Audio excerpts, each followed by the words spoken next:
Here's FoxMantis, listen to FoxMantis.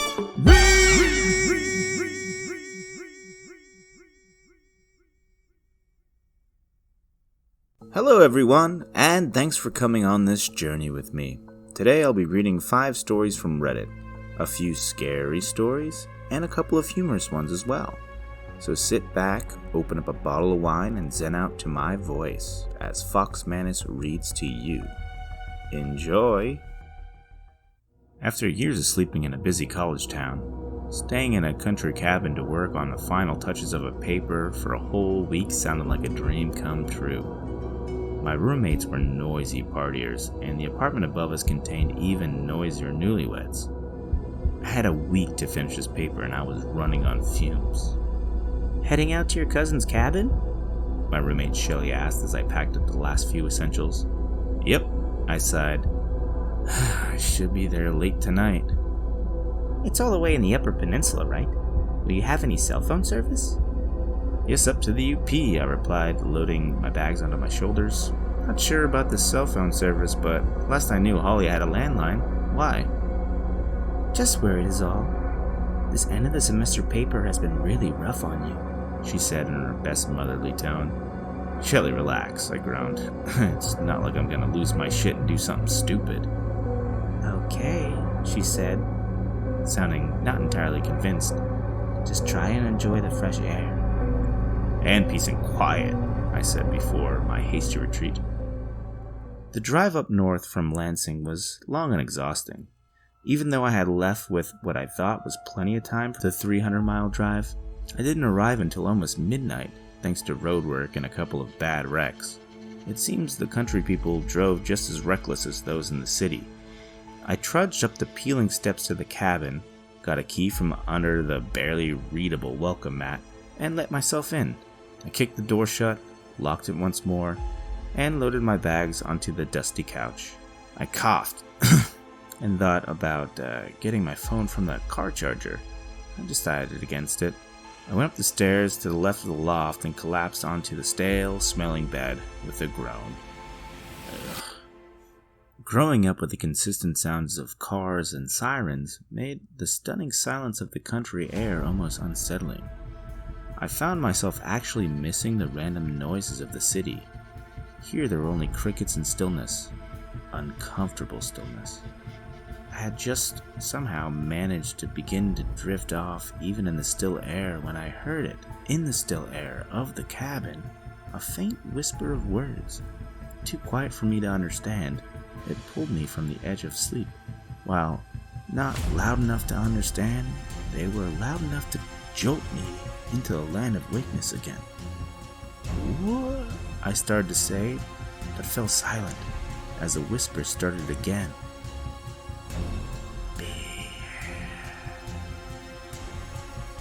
It was still faint and I couldn't tell the sex of the person doing it.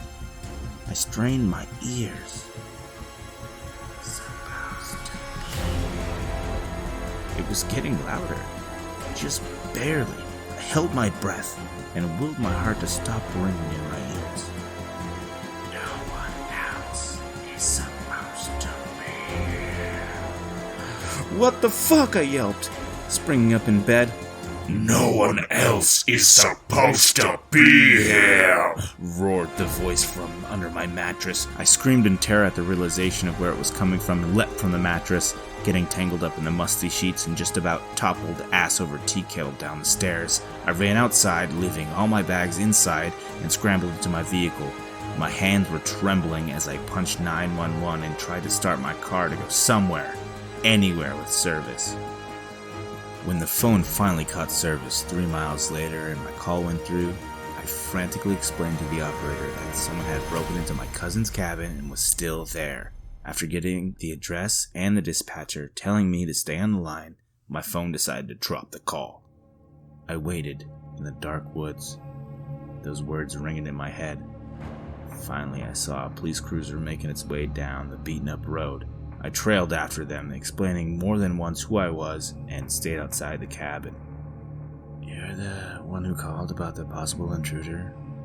A gruff older cop, Smiths according to his name tag, asked in a tired voice. There's no possible about it, I replied, crossing my arms. There was, or still is, someone under the bed in the loft.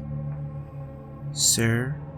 A younger cop, Gideon, interrupted when his partner opened his mouth. He was making calming gestures to one of us, I'm just not sure which. There's no way anyone was in that cabin. How? I heard a voice coming from under the bed, I said. They freaking screamed at me. Because, sir, Gideon went on in his calm voice, there's a layer of dust an inch thick in that place. Seems to me your cousin didn't tidy that place up at all for you. Anyways, the only disruption in the dust was from you. We checked, top to bottom. The only dust disturbance was from you. There was no other dust out of place. It was untouched. And that was after we had to lift the box springs off the floor to look and see. Smith grumbled. It goes without saying that I have not, nor will ever return to that cabin, or any damn cabin for that matter.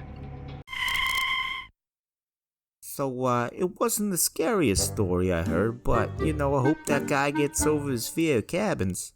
So let's take this in an opposite direction with a light-hearted travel comedy, shall we? Come along with me, folks. Okay, so me, my current girlfriend, our best friend, and our old best friend planned to take a road trip to Galveston in the summer 2018. We were living in a town just west of Kansas City. Me and my girl were transplanted from Boston, but our strange friend, let's call him Tony, he lived in Topeka. The plan was to leave early in the morning Wednesday around 4:30 a.m. to have time to settle in the hotel and go hit the beach. The only issue was, Tony didn't get off work until 12:30, and it was about a 40-minute drive to get to my girlfriend's house from theirs. It was decided that I'd be the one to wait up and let Anthony in as he arrived. I stayed up and watched YouTube for a while, looked at the clock and realized it's nearly 3 o'clock in the morning and Anthony still hasn't shown up yet. Called and they said they'd be about 20 minutes out. When they showed up, I let him in and I went to go to sleep. Dozed off around 3:40. My alarm went off literally 4 minutes later. Getting into the car with all sorts of blur, and we were on our way. Now, I don't remember the decision-making process, but from my girlfriend's house to the hotel, it was nearly like 8.5-hour drive. And I drove a solid 96% of the way on 4 minutes sleep. When we got to the hotel, which is right outside the island, around 3 p.m., we made a few stops. We got all our stuff inside and decided to go to the beach and swim for a few hours. Get back to the hotel around 6 and be asleep by 8 and have a full day tomorrow. Now when we got to the beach, I decided to bring my skateboard up to the boardwalk and skate around. Because I've never skated around anywhere near the ocean, I figured it'd be a cool thing to do and experience. When I got back to where everyone was at the beach, it was time to go, so my girlfriend told me to grab her bag and we can get to the car. So I looked for the bag and it was nowhere to be found. I asked her if she moved it, but she told me no. And we got a little bit concerned there. After 20 minutes of searching, came to the conclusion that there was someone there when we weren't looking and grabbed the bag and split. We lost our wallet, Tony's wallet, $400 in cash, and our car keys. Anyways, a cool guy ended up giving us a ride to the hotel around 1:30 in the morning after we walked around trying to figure out what to do. We thanked him, and then we went to bed. Keep in mind, I've had like 4 minutes of sleep in the last 24 hours. But it gets worse. At 7 a.m., my girlfriend wakes me up and says she wants to go to the breakfast they had. So I get up, very groggy, and we head downstairs. I'm sitting there eating, and all of a sudden, my bowels move.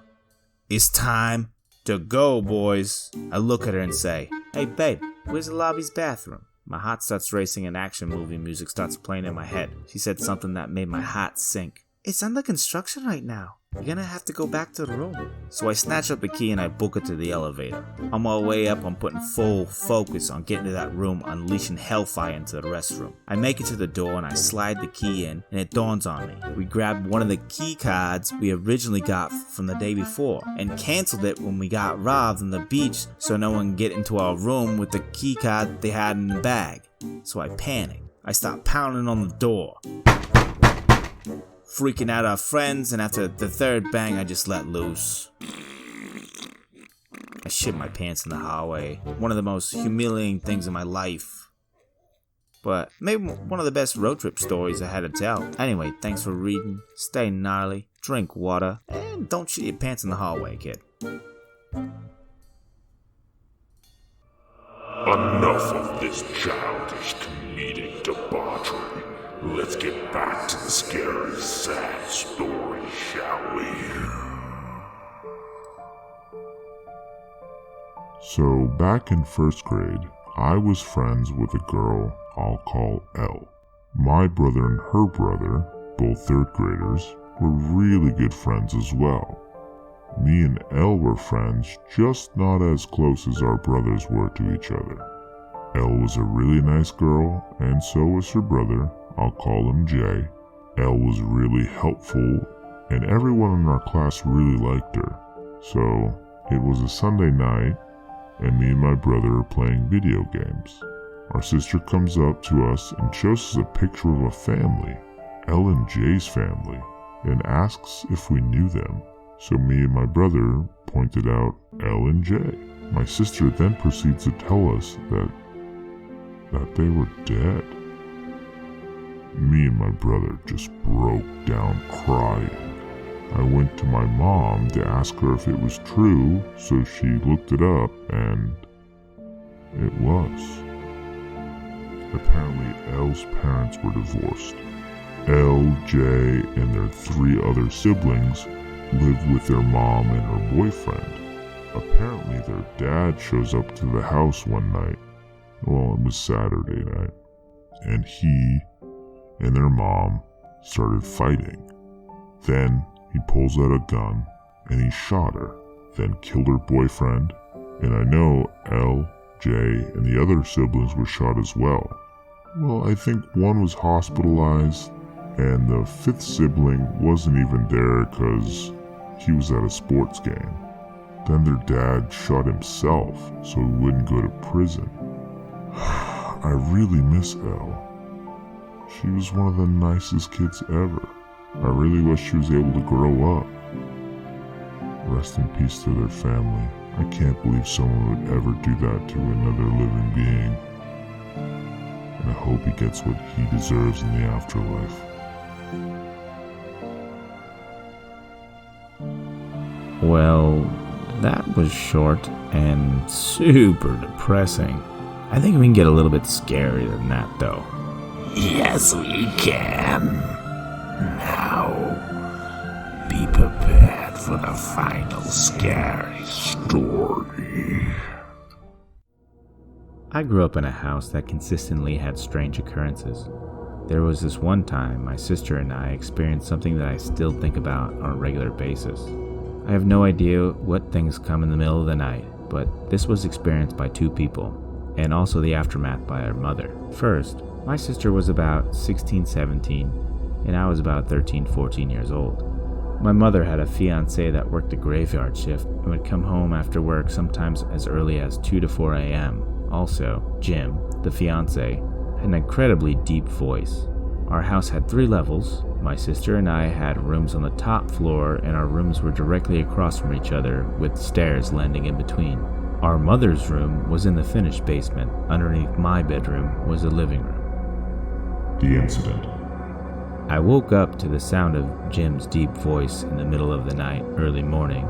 The voice and conversation were coming from the living room beneath me. I thought to myself, oh, that's just Jim. My sister and I always slept with the doors open so I could run to my sister's room to sleep on her floor when weird stuff happened. I started to drift back off to sleep when something in my mind fully woke me up and thought that it sounded different than Jim. I started listening, and while I couldn't make out what was said, I knew it wasn't him and my mother talking. I was stuck to my bed. Complete fear. Fear causing me not to be able to breathe. Couldn't move. I couldn't make sense of what's happening. The only thing I knew is I had to get up and get to my sister. I climbed out of bed and tiptoed as fast as I could to my sister. My sister, Rachel, was sleeping, so I shook her shoulder gently and opened her eyes, and I put my hand to my mouth to signal to be quiet. I got down to her ear, and all I said was, "Listen." We were in silence while these things were having a conversation, so close, just down a set of stairs from us. Both of us never heard the second one, but we knew it was there. Rachel just looked at me in a normal voice and said, "It's just Jim." I remember shaking my head and pleading with her just to be quiet and listen. Her eyes got wide, body motionless, and I knew she had the same realization as I did. It wasn't Jim. Rachel and I got up and got as close as the stairs as we could without being seen by whatever was at the bottom of the stairs in the living room. We were holding hands, gripping each other.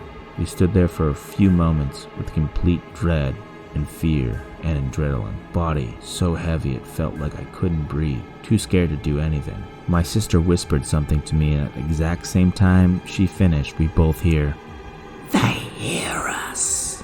They hear us." This sound was so deep it felt like it reverberated in my soul, and so frightening it felt like the air was being sucked from everything, trying to suck us in. And then what sounded like a flock of 100 seagulls all taking off at the same time blasted through the living room. This just lasted a second or two and then they were gone. All was silent. Rachel and I looked at each other and knew what we were going to do.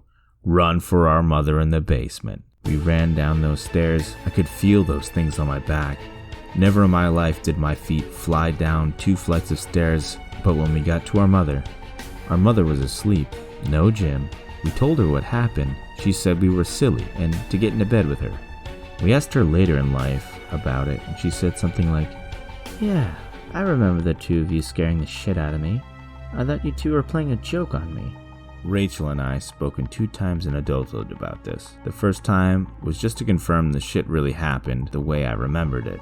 The second time, when I told my husband and he didn't believe me, we called her and I told her to tell us the "they hear us" story. I draw out the "they" and the "us" because the sounds were so distinctly drawn out. The voice was so deep and menacing. The conversation those things were having was so casual sounding. The sound of the voice and the loud, almost deafening sound of the flock of birds taking off have been in my thoughts for almost 25 years now. Well, that's enough scary stories for one day, children. Let's move on to our final story, which is going to be a comedy. I was about 7 or 8 years old when I moved with my parents to the country. We had just moved into this beautiful house, and still to this day, I miss it ever so much. The house was huge, had neighbors with children my age to play with, and all the space you could imagine to explore, to do awesome things. Our backyard was huge. We had a giant deck, a 5-foot deep above ground pool, a beautiful willow tree, which my dad had built into a fort for my brother and I, and added an addition of a tire swing. We had a jungle gym, a beautiful horseshoe pit, and 2 wild gardens. Having a backyard of this size is not something my family and I were used to. Dad soon realized that a push mower is not going to cut it anymore. No puns intended.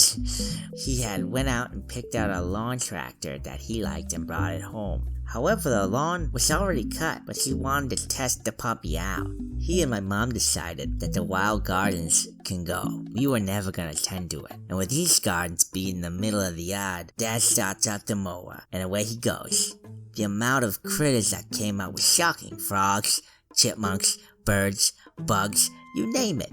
As I'm watching, an innocent mouse comes running out, and I lock on target, and I start chasing it. I'm giggling, just having a great time, until the mouse stops. Mouse looks at me, and I him. He starts charging at me, runs up my leg, and makes it to my hip before I click in that the fun is over, and I start screaming. I jump and balance myself on a pole sticking up from the horseshoe pit and attempt to flee, but the mouse is still trying to get me.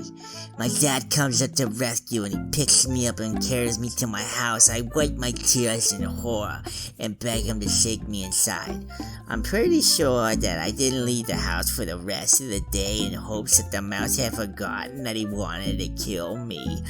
To this day, I still don't like mice very much. Hey guys, thanks for listening. You know, this was my first time doing this, and I really enjoyed it. I hope you did too. I got a lot of work to do, and gonna focus on cleaning up a lot of the imperfections you might have heard, but thank you for coming on this ride with me, and time to go about your day, and I hope you have a great day. Thank you.